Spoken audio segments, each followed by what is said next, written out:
Hi hello नमस्कार, आप देखना शुरू कर दिए हैं जीबीएस न्यूज़ को। मित्रों, अभी हम पहुंचे हुए हैं लौकही प्रखंड के यूँ कहा जाए तो मवेशी स्वास्थ्य केंद्र जो है वहाँ पहुँचे हुए हैं और बगल में जो डॉक्टर साहब है, ये हम इनसे जानकारी लेते हैं कि यहाँ जो मवेशियों के लिए क्या सब सुविधा है, जिसको लेकर के जो यहाँ यह जो क्षेत्र है, जो यह क्षेत्र यूँ कहा जाए तो किसानों का क्षेत्र लौकही क्षेत्र कहा जाता है। किसान के लिए जो मवेशी और जानवरों का जो मतलब अस्पताल यहाँ है, इसके लिए यहाँ पर क्या क्या सुविधा है, आइए हम सर से जानकारी लेते हैं। नमस्कार सर, हमारे चैनल। नमस्कार सर, आप अपना परिचय दीजिए। मैं डॉक्टर प्रबोध रंजन ठाकुर, पशु चिकित्सा पदाधिकारी लौकही। और यहाँ पे जो सुविधा का जिक्र आप कर रहे हैं, तो यहाँ पे सरकार के द्वारा पशु चिकित्सक उपलब्ध है और दवा उपलब्ध है। लगभग 25-26 तरह की दवा इस हॉस्पिटल में आज के दिन में उपलब्ध है, जो पशुपालक भाई बंधु माता बहन को निःशुल्क दिया जाता है। उनकी समस्या को जानकर उनके समस्या के हिसाब से जो सबसे उपयुक्त दवा जो उपलब्ध है वो उनको निःशुल्क दिया जाता है। जैसा कि सर बताएंगे, यहाँ समय सारणी क्या है कि जिस समय पे जो है पशु स्वामी जो है, किसान जो अपने पशु को लेकर के आवेंगे तो कितने समय या कब आवेंगे जिससे कि उनके पशु का सुचारू रूप से उपचार हो सके? सुबह 9 बजे से शाम 5 बजे तक प्रतिदिन जो सरकारी अवकाश को छोड़कर यह हॉस्पिटल काम करता है। मतलब सुबह 9 बजे से लेकर के जो मतलब सरकारी अवकाश है उस दिन आपका जो है बंद रहता है। यदि सर उस बीच में जिस दिन मान लीजिए कि सरकारी अवकाश हो, उस बीच में यदि किन्हीं के पशु या जानवर का अचानक से तबीयत बिगड़ जाए तो उस स्थिति में सर क्या किया जाए?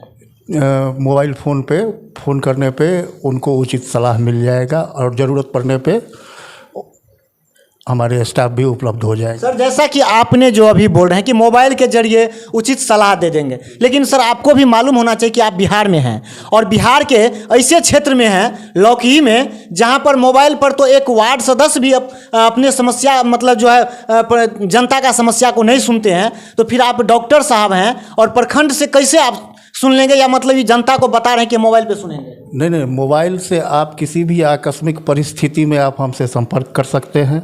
आपके समस्या के हिसाब से आपको समाधान मिल जाएगा, हम ये कह रहे हैं।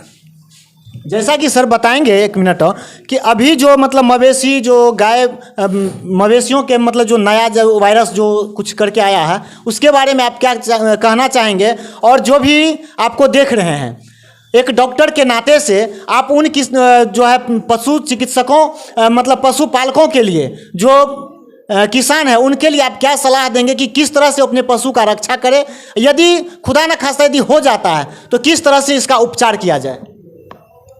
गायों में आजकल गर्मी के मौसम में चेचक LSD रोग, त्वचा संबंधी जो चेचक की तरह का यह एक रोग है, यह एक विषाणु जनित रोग है जो छुआछूत की तरह एक गाय से दूसरे गाय में फैलता है। तो सबसे पहले तो पशुपालक भाइयों से अनुरोध रहेगा कि जो संक्रमित पशु है उसको स्वस्थ पशु से अलग थलग करेंगे। एक साथ रखने पे, एक साथ खाना पानी खिलाने से एक पशु से दूसरे पशु को यह फैल सकता है। दूसरा सबसे मुख्य विषय है कि मच्छर, मक्खी और अठौरी से भी यह विषाणु एक पशु से दूसरे पशु में फैलता है। तो अपने पशु का जो घर है, बथान जिसको बोलते हैं, उसको अगर साफ़ सुथरा रखेंगे, मच्छर मक्खी और अठौरी से मुक्त रखेंगे तो एक पशु से दूसरे पशु में यह बीमारी नहीं फैलेगा। तीसरा चीज़ है कि यदि हो गया यह चेचक रोग त्वचा संबंधी तो हम क्या करेंगे? तो हमारे पास 2 विकल्प है, दोनों में 100% पशु स्वस्थ हो रहा है और वो है एक होम्योपैथिक, दूसरा है आयुर्वेदिक। आयुर्वेदिक चिकित्सा के तहत आपके घर में ही अधिकांश सामान उपलब्ध है जो आपको पहचानने भर की बस ज़रूरत है। पान का पत्ता का ज़रूरत है, मरीच, नमक, गुड़, ये 4 चीज़। पान का पत्ता 10 पीस एक गाय के लिए, मरीच 10 ग्राम, नमक 10 ग्राम, गुड़ 100 ग्राम, इस चारों चीज़ को रोज़ सुबह में पीस कर चटनी बनाना है और 2 से 3 खुराक में प्रतिदिन खिला करके समाप्त करना है। यह 1 दिन का खुराक है, आपको लगातार 25 दिन खिलाना है। दूसरा चीज़ है घाव पे या चकता पे लगाने के लिए वो है नीम का पत्ता पीसना है, उसमें 10 ग्राम की मात्रा में मात्र फिटकिरी मिलाना है। इस दोनों के मिश्रण का लेप जो है बनेगा, उसमें 2 चम्मच हल्दी, 1 छोटा सा दाना कपूर का मिला करके 1 मुट्ठी तुलसी का पत्ता का भी इसमें मिलाइए पीसने में, और इस सब मिश्रण का लेप बनाइए और इस लेप को चकता पे प्रतिदिन लगाइए, जिससे चकता भी बहुत छोटा होगा और जब चकता फूटेगा तो ये 2 से 3 दिन 4 दिन के अंदर में भर जाएगा, सूख जाएगा। सर मेरा एक सवाल और आपसे रहेगा सर, जैसे कि मतलब यहाँ पे यह जो स्वास्थ्य केंद्र पशु चिकित्सा केंद्र है, और इस प्रकार से लौकी प्रखंड में कितना केंद्र है सर? लौकी प्रखंड में आपके पास 2 पशु चिकित्सालय है, एक प्रखंड मुख्यालय में और दूसरा बेल्ही पंचायत में है, बेल्ही भवानी। सर उसी बेल्ही भवानीपुर का जिक्र हम कर रहे हैं, वहाँ सर हम खुद विजिट किए हैं, जैसा कि मुझे प्रतीत मतलब मालूम है, और वहाँ के स्थानीय ग्रामीणों का जो आरोप है, वह चिकित्सा जो है वहाँ का सिर्फ और सिर्फ 15 अगस्त और 26 जनवरी में ही वहाँ झंडा तोलन के काम आता है। वहाँ पशु, इस पर सर आपका क्या दिशा निर्देश रहेगा? वहाँ इस वर्ष अभी पिछले महीने में जुलाई में आपको जो विभाग के द्वारा पशु चिकित्सक उपलब्ध करा दिया गया है, डॉक्टर सुनील वहाँ ज्वाइन कर चुके हैं जुलाई महीने में। अब आपको ऐसी समस्या वहाँ पे नहीं मिलेगी, वो डेली ड्यूटी भी कर रहे हैं जुलाई महीने से।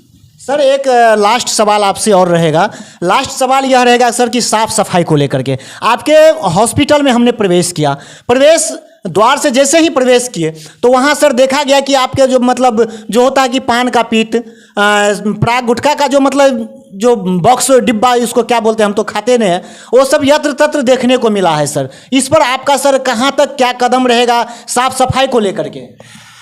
दिन भर में सुबह से शाम तक में लगभग 150 लोग आते जाते हैं, हर किसी को रोक पाना मुश्किल होता है मेरे लिए, सफिशिएंट स्टाफ नहीं है मेरे पास, जिसके कारण जो है लोग उनके पैरों से भी कचरा होता है और लोगों के द्वारा भी कचरा किया जाता है, लेकिन इस पे निगरानी रखी जाएगी। तो डॉक्टर साहब को आपने सुने, डॉक्टर साहब आपके मवेशी आपके जानवरों के लिए कितने अच्छे सलाह दिए हैं, उस सलाह को आप समझें और अपने मवेशी गाय भैंस का जो मतलब है उनका देख रेख खुद करें। और लास्ट में डॉक्टर साहब एक चीज़ और बोले हैं कि मतलब मेरे पास जो भी आदमी मिलने के लिए आते हैं वह यहाँ आकर के अपने धूल जो लेकर के, तो उस आदमी को भी मतलब खुद होना चाहिए कि जहाँ हम रहते हैं साफ़ सफाई पर मेरी भी जिम्मेदारी बनती है कि हम किस तरह से किस माहौल में रखें, किस तरह से साफ़ सफाई को कायम रखें। बाद बाकी लौकी से यह छोटा सा प्रयास आप लोगों को कैसा लगा, जुड़े रहिए और भी खबरों के लिए। तब तक के लिए जय हिंद, जय भारत।